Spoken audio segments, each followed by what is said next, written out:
Suratul Alaq. Bismillahir Rahmanir Rahim. Ní orúkọ Allah, ọba àjọkẹ́ ayé, àṣàkẹ́ ọ̀run. Iqra bismi rabbikal ladhi khalaq.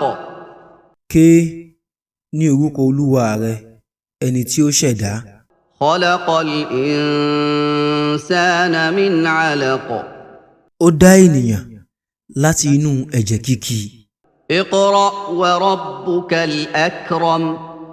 Ké Olúwa rẹ ni alápọ̀nlé jùlọ. Alladhi 'allama bil qalam. Ẹni tí ó fi ìmọ̀ nípa gègé ìkọ̀wé mọ ènìyàn. 'Allamal insana ma lam ya'lam. Ó fi ìmọ̀ ohun tí ènìyàn kò mọ̀ tẹ́lẹ̀ mọ̀. Kalla innal insana la yatgha. Rárá, dájúdájú ènìyàn ń kọjá ààlà. An ra'ahu istaghna. Nítorí ó rí ara rẹ̀ lẹ́ni tó rọrọ̀. Inna ila rabbika ar-ruj'a. Dájúdájú ọ̀dọ̀ Olúwa rẹ̀ ni ibùdé sí. Ara'ayta alladhi yanha. Ǹjẹ́ o rí ẹni tó ń kọ̀? 'Abdan idha salla.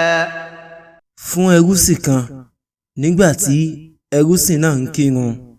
Ara'ayta in kana 'ala al-huda. Sọ fún mi bóyá ó wà lórí ìmọ̀nà. Aw amara bit-taqwa. Tàbí ó pàṣẹ ìpayà. Ara'ayta in kadhaba wa tawalla. Sọ fún mi tó bá pe òdodo ní irọ́ tó sì ń kẹ̀yìn sí i.